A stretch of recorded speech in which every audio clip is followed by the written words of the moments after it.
And we are back with another episode of the Daily Vedantic. And today's episode, I was going to say this morning, but I don't know what time it is where you're watching this. And if it's 2 a.m., good morning to you. This episode is on what we want. There's a story of Alexander the Great and his great conquest of the known world. As he's traveling across Asia, he gets into India and he hears of this sage. He hears of this sage that lives this simple life that everyone reveres because of his wisdom. And so he asks to go visit the sage. He finds the man sitting there basking in the sun, just sitting there in nature with nothing around him and barely wearing a loincloth.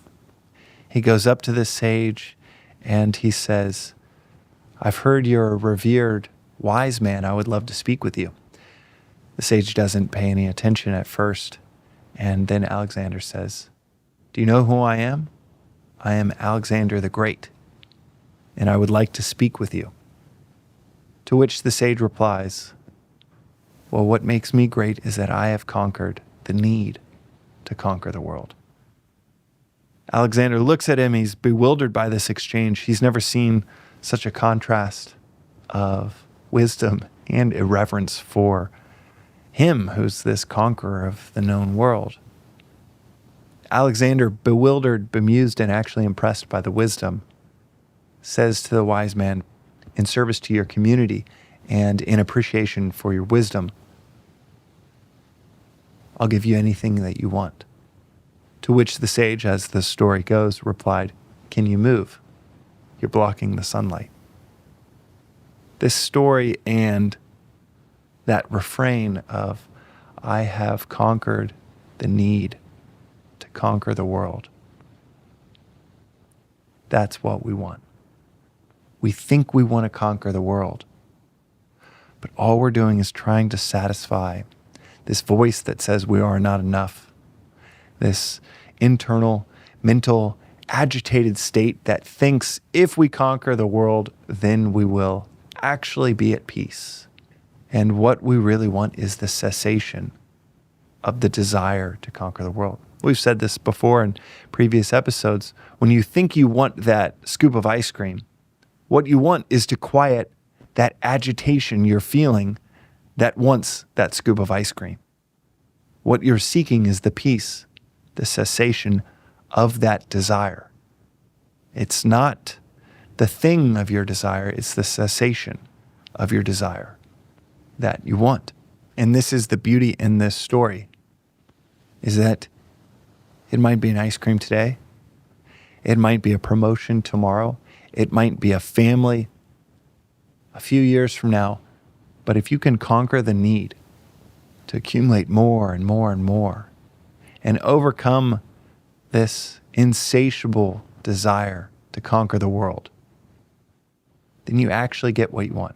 You conquer desire. You conquer the agitation of the mind that insatiably wants more.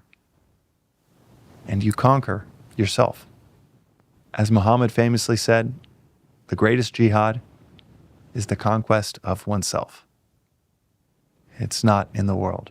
It's not out there. Alexander had to go to the ends of the earth to try to find peace, and would ultimately die in that pursuit, whereas the sage could just sit there basking in the sunlight. That's today's reflection on the Daily Vedantic. We'll see you next time. Thanks for listening to the Daily Vedantic. This reflection is part of a free repeating 2-year course in Advaita Vedanta. Rooted in the timeless wisdom of the Upanishads, arguably the oldest philosophical texts on earth, you can begin with episode 1, which gives the 15-minute overview of the whole philosophy of Vedanta, or you can join the journey with any episode at any point. But the critical aspect of this course, of understanding and mastering anything, is to study and reflect, even for 10 to 15 minutes, on the timeless each day, preferably at the start of your day.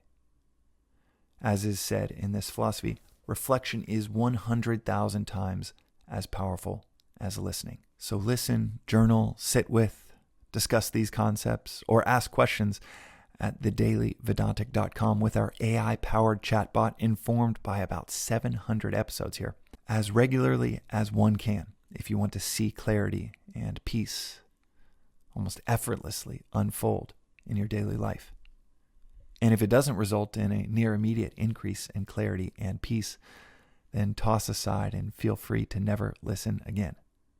One of the things that you might notice is after 7 or 8 days in a row, this doesn't feel like a discipline.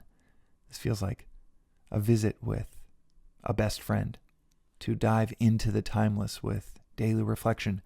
Within a few days, it becomes one of your favorite parts of the day. You can also find out more, including news about in-person events in Los Angeles and beyond, at the Daily Vedantic on Instagram or through our weekly newsletter at thedailyvedantic.com.